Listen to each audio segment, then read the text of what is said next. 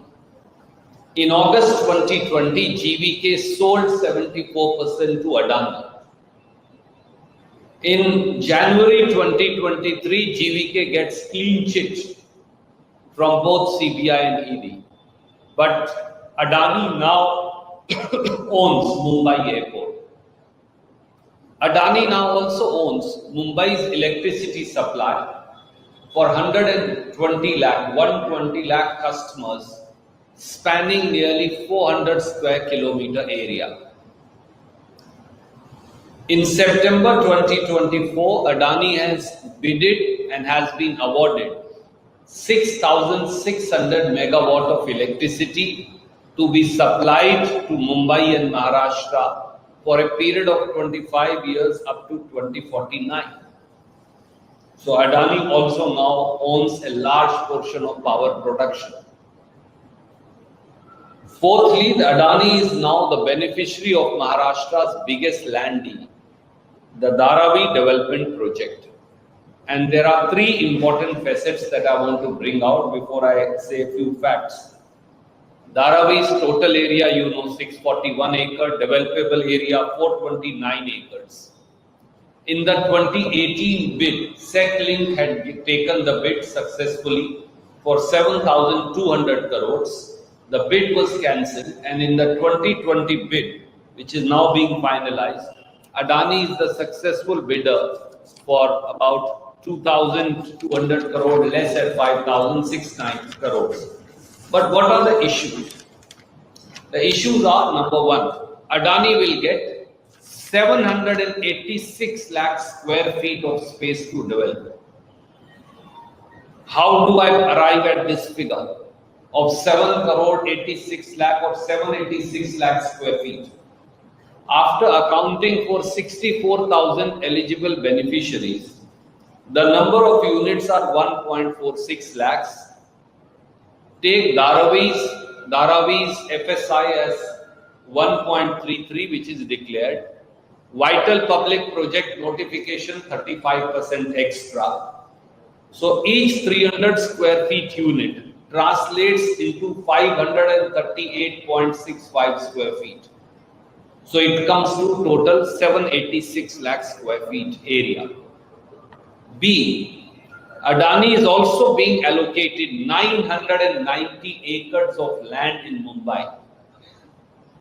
Project area 429 acres, 21.25 acres of Kurla Dairy land, 140 acres of Mud Island land, 255 acres now famously of the central government largest salt pan land, and 125 acres of Deonar dumping ground. That makes it 990 acres. Thirdly, every builder in Mumbai now has to compulsorily buy TDR, transfer development rights from Adani. Maharashtra assembly इंतखाबात के करीब आती ही सियासी सरगर्मियां अपने उरूज पर है और पार्टी रहनुमा के दरमियान तकरार का सिलसिला जारी है। इस दौरान शिवसेना यूबीटी के सरबराह उद्धव ठाकरे ने एक अहम ऐलान करते हुए कहा है कि रियासती हुकूमत की तरफ से अडानी ग्रुप की हिमायत में किए गए तमाम फैसले वापस लिए जाएंगे। इतवार को एक इंतखाबी जलसे से खिताब करते हुए उद्धव ठाकरे ने कहा, महायुति हुकूमत जिसमें बीजेपी, शिवसेना शिंदे और नेशनलिस्ट कांग्रेस पार्टी अजीत शामिल है, अडानी के मफादात के लिए काम कर रही है और इसके जरिए अडानी की सल्तनत को मुस्तहकम करना चाहती है। उद्धव ने इल्जाम लगाया कि मुंबई में अडानी ग्रुप को जो भी मराहत दी गई है उन्हें पहली काबिनेट मीटिंग में वापस लिया जाएगा। उद्धव ठाकरे ने मजीद कहा कि इख्तियार में आने के बाद महाविकास अघाड़ी हुकूमत इस मुआहदे को रद्द करेगी जो WEF और MMRDA के दरमियान हुआ था। इसका कहना था कि यह मुआहदा BMC यानी बल्दिया म्युनिसिपल कॉर्पोरेशन की अहमियत को कम करने के लिए बनाया गया था, जिसे वो हर सूरत में खत्म करेंगे। उद्धव ठाकरे ने यह भी इल्जाम आयद किया कि बीजेपी अपनी इंतखाबी मुहिम में बाला साहब ठाकरे के नाम का गलत इस्तेमाल कर रही है और कहा कि वो इस तरीक़ेकार को जमहूरी नहीं मानते। केले गद्दारी, पुढे लाचारी, काय नाही घरी म्हणजे गुवाहाटीला पाठवून द्या, गुवाहाटीला द्या पाठवून। या लीनाताईंना सुद्धा सांगतोय की लीनाताई तुम्हाला सुद्धा खास धन्यवाद देतो की अगदी शेवटच्या क्षणी मी यांना उमेदवारी दिली आणि त्यांनी सांगितलं की उद्धवजी मी नक्की उमेदवार राहीन, निवडून पण येईन, पण मला मी ज्या लोकांसाठी लढते, ज्या कामासाठी लढते ती त्यांनी मला लिहूनच दिलेली आहे की सरकार आल्यावरती दुसऱ्याच दिवशी मालमत्ता म्हणजे पनवेलमध्ये मालमत्ता करावर लावलेली 100% शास्ती व्याज माफी करणार। हवंय की नको माफी पनवेलकरांनी ठरवायचंय।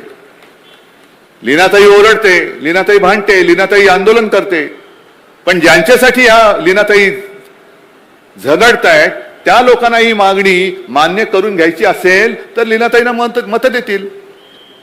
पुढची सुद्धा जी आहे की सिडको आणि महानगरपालिका दोघांकडून लागलेला डबल टॅक्स माफ करणार। खरं म्हणजे हे खरं आपण कर्जतमध्ये आहोत, पण पनवेलकरांना दाखवा जरा, मी कृपा करून सांगेन चॅनलवाल्यांना की पनवेलकरांना पण दाखवा की काय काय आम्ही करणार आहोत। लोढा पलावाला मालमत्ता करत दिलेली सवलत, मग त्यांना सवलत सिडको वसाहतींना पण आपण द्यायला पाहिजे आणि ती दिल्याशिवाय राहणार नाही, कारण यांचे सगळे धनाढ्य, यांना पैसे पुरवणारे हे। त्याच्यानंतर गावठाण हद्दीतील घरांना दिलेली 65% मालमत्ता कर सवलत सिडको वसाहतीच्या 2.5 लाख मालमत्ता करांना सुद्धा देणार, मालमत्तांना सुद्धा देणार। हे याच्यावरती काहीतरी बोला ना। बटेंगे तो कटेंगे, हे तुम्ही बटेंगे, हे तुम्ही बाटलेलं आहे। हे गरीब एका बाजूला आणि श्रीमंत एका बाजूला, हे पाप या भाजपाने त्यांच्या या गद्दारांनी केलेलं आहे। कसलं बटेंगे आणि कसलं कटेंगे? अरे मी मुख्यमंत्री होतो, कोण कटला गेला इकडे, कोण बाटला गेला इकडे? मी सगळ्यांना घेऊन माझा महाराष्ट्र पुढे घेऊन चाललो होतो। मी कुठेही ना करोनाच्या उपचारामध्ये भेदभाव केला, ना विकास कामामध्ये भेदभाव केला। महाराष्ट्रासाठी म्हणजे आपल्यासाठी, तुमच्या मुलाबाळांसाठी लॉकडाऊन असताना देखील 6.5 लाख कोटींचे सामंजस्य करार उद्योगांचे आपण आपल्या राज्यात आणत होतो आणि आपल्या सरकारने गद्दारी करून पाडल्यानंतर हे सगळे उद्योग आणि आपल्या महाराष्ट्रातले उद्योग कुठे घेऊन गेले? जा नोकरीला, जा तिकडे, तुम्ही इकडे द्या या गद्दाराला मत आणि जा गुजरातला ढोकळा खायला। काय कशासाठी हे तुम्ही करताय? बरं, या सगळ्या गोष्टी पुन्हा मत मिळण्यासाठी पैसे तर दिले जातात असं मी ऐकलंय, पण गुंडागर्दी आणि दादागिरी चाललेली आहे, दहशतवाद. 4 दिवस राहिलेत, सुखाने राहा.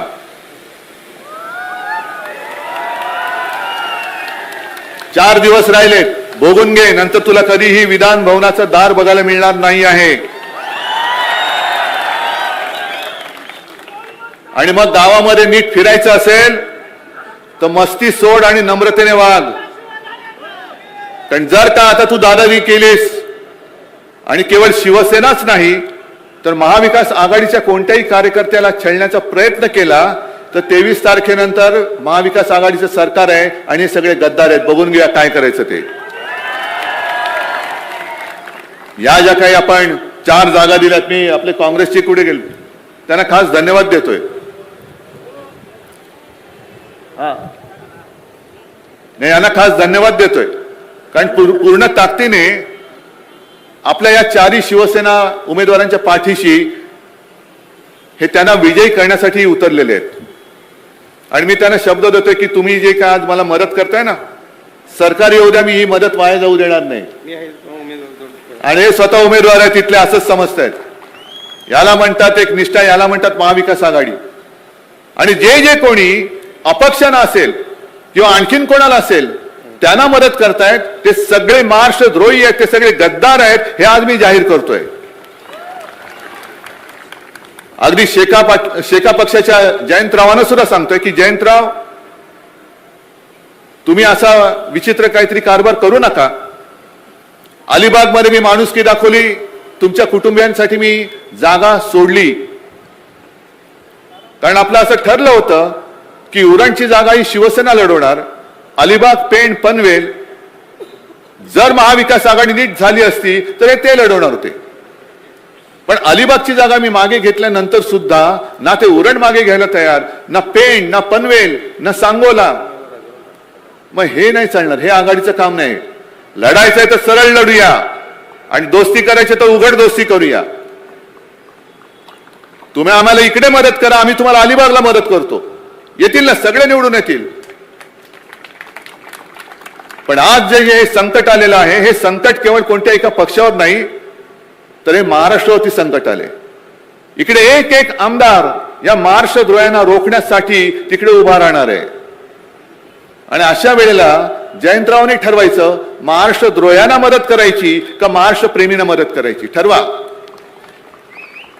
आणि अपक्ष सुद्धा जे उभे राहिलेत त्यांना सुद्धा सांगतोय की तुम्ही उगाच सुपारी घेऊन येऊ नका, कारण तुम्ही घेतलेली सुपारी कात्राला हे कर्जतवाले खंबीर आहेत, उरणवाले खंबीर आहेत, पेण पनवेलवाले खंबीर आहेत.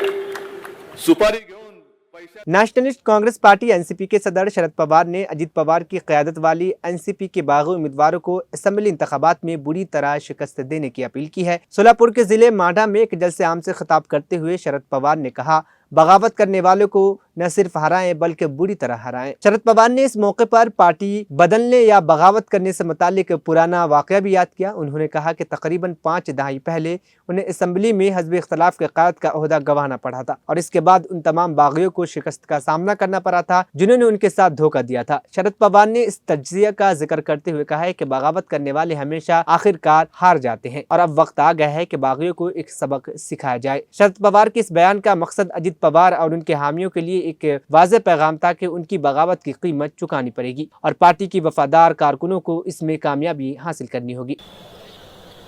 काय जाईल की देशात जाणार आहे, भारतीयांचा पैसा काढणार आहे, तो देशात आणणार आहे आणि सगळ्यांच्या खिशात 15-15 लाख देणार आहे. काही झालं नाही. आता 15 लाखाचं आश्वासन मोदींनी दिलं, त्याची पूर्तता केली नाही. आता बहिणींना 1500 देतो म्हणतात. आम्ही विरोध नाही केला, तुम्ही द्या. पण अडचण काय बहिणीची? माझ्या मते बहिणीची अडचण आज या राज्यामध्ये बहिणींना मुलींना संरक्षण नाही, त्यांचा सन्मान नाही, महिलांच्यावर अत्याचार केले जातात. तुम्हाला माहीत नसेल. हे युतीचं सरकार आलं, या 2 वर्षाच्या काळामध्ये या 2 वर्षात महाराष्ट्रामध्ये महिलांचे अत्याचार किती झाले याचे आकडे वाढवून आम्ही घेतले आणि तुम्हाला आश्चर्य असेल की यांच्या काळामध्ये महाराष्ट्रामध्ये 67,387 महिलांच्या तक्रारी पोलीस स्टेशनला आहे. 67,000 एवढ्या मोठ्या प्रमाणात जे महिलांच्या अत्याचाराला त्यांना रक्षण देत नाहीत ते काय तुम्हाला 1500 रुपये देऊन करणार. दुसरा एक प्रश्न आहे, महाराष्ट्रात आणखी एक दुःखद गोष्ट होती आणि ते म्हणजे मुलींना गायब करायचं. त्याच्यामध्ये गायब करायचं याचा अर्थ त्या मुली निर्भत्त झाल्या असं रेकॉर्ड दिसतं. किती मुली रेकॉर्ड झाल्या, किती मुली बेफत्त झाल्या त्याची नोंद राज्याची आम्ही घेतली. महाराष्ट्रामध्ये यांच्या काळामध्ये 64,000 मुलींना पळवलं गेलं. त्या मुली लेखत आहे. 64,000 मुली तुमच्या माझ्या बहिणी त्या बेफत्त होतात. कसं राज्य चालवतात? हे काही शिवछत्रपतींचं राज्य? शिवछत्रपतींचं राज्य आहे असं म्हणता. शिवछत्रपतींच्या राजवटीमध्ये महिलांचा सन्मान केला. हा इतिहास आम्हाला सांगतो. लढाई चालू होती आणि लढाईमध्ये कल्याणला छत्रपतींच्या सैन्याने हल्ला केला. कल्याण ताब्यात घेतलं आणि कल्याणच्या सुभेदारीची सून देखणी होती. त्या सैन्याच्या प्रमुखांनी ती घेतली आणि महाराजांच्या समोर आणून सादर केली आणि त्यांना सांगितलं की आम्ही तुम्हाला भेट देतो. महाराजांनी सांगितलं की इतकी सुंदर माझी आई असती तर मी सुंदर झालेली असतो. हा सन्मान शिवछत्रपतींनी महिलांचा केला आणि हे लोक सांगतात 64,000 मुली बेफत्त आहेत, गायब आहेत.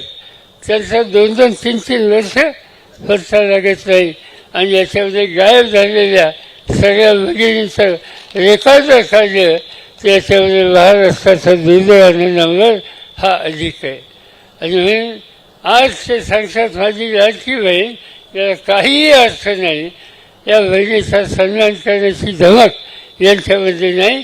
फक्त बहिणींच्या नावाने मतं मागणं, काहीतरी खोटं सांगणं, पैसे देऊन त्यांना एकत्रित करणं आणि आणखीच पैसे आम्ही देणार आहोत हे पुन्हा पुन्हा सांगून मताचा दोघा मागणं हाच त्याच्या पाठीमागचा येतोय.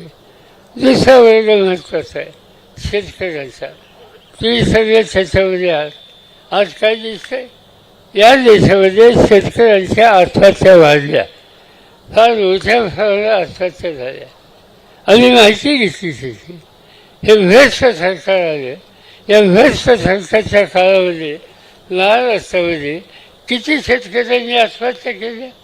आकडा आला सरकारकडून 20,000. 20,000 शेतकऱ्यांनी जीव दिला. का जीव दिला? मला आठवतं आहे यवतमाळ जिल्ह्यामध्ये एका शेतकऱ्याने आत्महत्या केली. मी त्यावेळी केंद्रामध्ये शेती मंत्री होतो. का आमच्या खासदारची गोष्ट आली. मी तसे ईरान के सुप्रीम लीडर आयतुल्लाह अली खamenei ने अपने जानशीन के तौर पर अपने छोटे बेटे मुजतबा खamenei का इंतखाब कर लिया है। रिपोर्ट्स के मुताबिक ईरान के एक्सपर्ट असम्बली ने 26 सितंबर को इस फैसले की तौसीक की, जिसमें मुजतबा खamenei को मुल्क का नया सुप्रीम लीडर बनाने पर रजामंदी जाहिर की गई थी। ये फैसला खुफिया तौर पर लिया गया था। आयतुल्लाह खamenei ने खुद असम्बली के 60 अरकान को बुलाकर मुजतबा को सुप्रीम लीडर बनाने की दरख्वास्त की थी। इस फैसले पर असम्बली ने मुत्तफ़िक़ा तौर पर रजामंदी जाहिर किया और इसके बाद ऐलान किया कि मुजतबा खamenei ईरान के नए रहबर आला होंगे। रिपोर्ट्स के मुताबिक 85 साल आयतुल्लाह अली खamenei संगीन बीमारियों में मुब्तला है और इनकी सेहत के मसाइल के बाद ये फैसला लिया गया। मुजतबा को सुप्रीम लीडर बनाने के लिए काफी अरसे से तैयारियां की जा रही थी और उनकी हिमायत ईरान की खुफिया एजेंसियां और दीगर सरकारी इदारों में भी मौजूद है। ईरान की सदर इब्राहिम रईसी के इख्तदार में आने के बाद मुजतबा का सियासी कद भी बढ़ा था, जिससे उनके इख्तदार में आने की इम्कानात मजीद मजबूत हुए। आखिर में हेडलाइंस फिर। वज़ीर आला रेवंत रेड्डी ने अपोजिशन लीडरों को गद्दार करार देकर इंतखाबी मुहिम में सख्त दिया पैगाम। मरकजी वजीर किशन रेड्डी ने तेलंगाना हुकूमत पर तनकीद करते हुए तरक्की की कमी का इल्जाम आयद किया। राहुल गांधी ने वजीर आजम मोदी पर धारावी प्रोजेक्ट को लेकर हमला किया, कहा एक है तो सेफ है का ताल्लुक अडानी से। रणदीप सिंह सुरजेवाला का महायुति हुकूमत पर सख्त हमला, गुंडागर्दी और बदअनवानी के इल्जामात किए आयद। उद्धव ठाकरे ने अडानी के हक में हुकूमत के फैसले को वापस लेने का किया ऐलान। 1 TV उर्दू खबरनामा यहीं पर इख्तिताम पसीद हुआ। मुझे दीजिए इजाजत, फिर होगी कल मुलाकात। अल्लाह हाफ़िज़।